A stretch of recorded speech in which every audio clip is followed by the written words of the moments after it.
تأخر بعض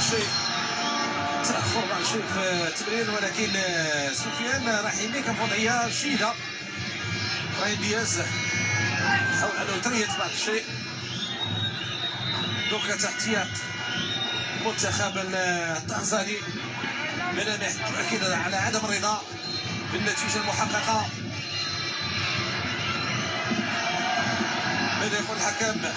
الحكم يرى ان الكره لصالح المنتخب التنزاني.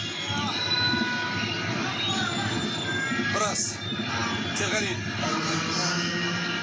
ضاعت له، يحاولوا يلعبوا على الاطراف. ليفا قادر اسرع امامه كوكو لا تشانس. شعت مغربيه حسين وناحي خط الوسط. تيغالين